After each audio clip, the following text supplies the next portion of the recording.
Help me out here. When life gives you lemons, you make lemonade, right?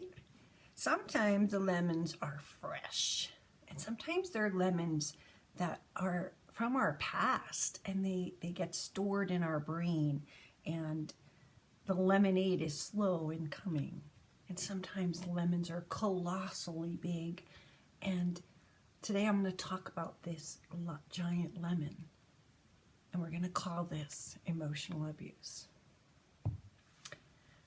Have you ever heard that victims of emotional abuse often say that they didn't even know they were being abused?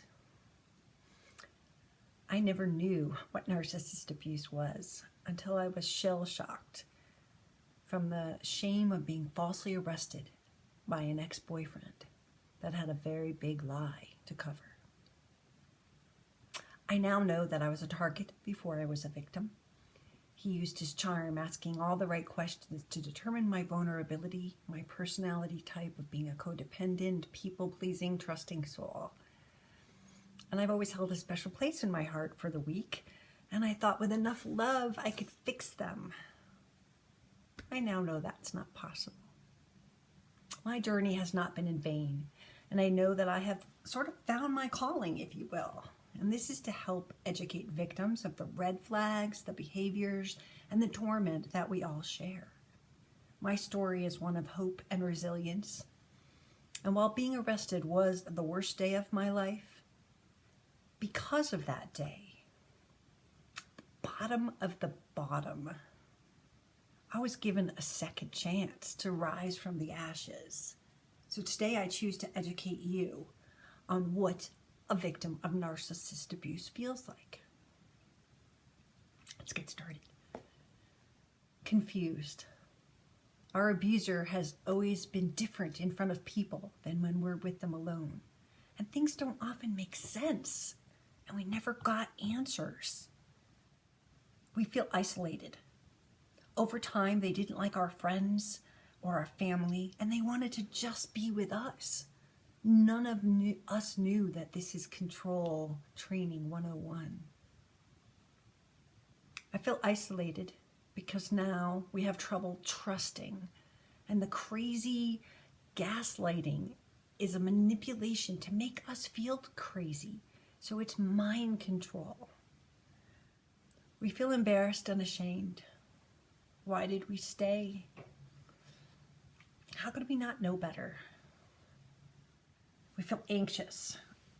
We have just learned how to walk on eggshells, and we're waiting for that sign that this is going to get ugly tonight. We fear sleep. We're anxious when we lay down and our heart beats right into our throats. We feel depression start to sink in. The list for my life I once had is now filled with pain and fear. Will I ever be normal? Will I ever be able to start again? And am I unlovable? We feel defeated.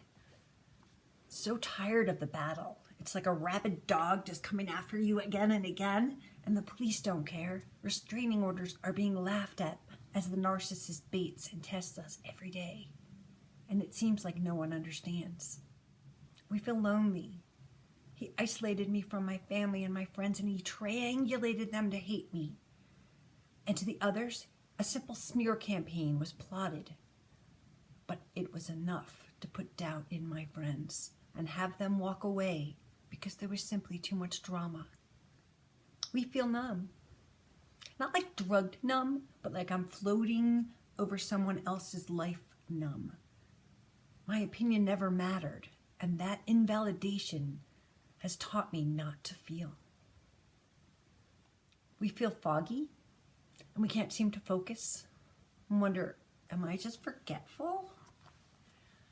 Feel revictimized by the police and by the legal system as the narcissist laughs all the way home, knowing that his false tales and victim status make his story much more believable. That's how a victim feels. And here's what I've learned that I share with my audience.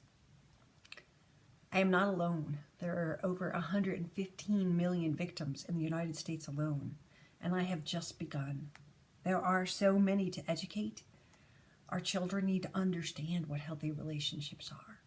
Our police and judges need to understand that abuse victims endure in the hands of a narcissist trying to abuse the legal system to further abuse their victims. I have learned my own responsibility in staying in 2 abusive relationships. I stayed because I was abused as a child, and I buried these memories deep inside. Because of that, I have abandonment issues, and that fear kept me in these abusive relationships. And I needed to learn boundaries because I was never taught them as a child. I learned that self-love means listening to your intuition and that little voice inside, that they're actually warnings that I must start listening to. I have studied the power of forgiveness to heal wounds, not to erase or condone their actions, but rather detach the emotional charge from these offenses so that the events do not control my feelings or my life. I learned that I am brave and strong. And when someone says to me, "Look at the lemonade that you've made," I say, "Screw lemonade. I'm making a difference." This is Tracy, and that is all I got. Thanks.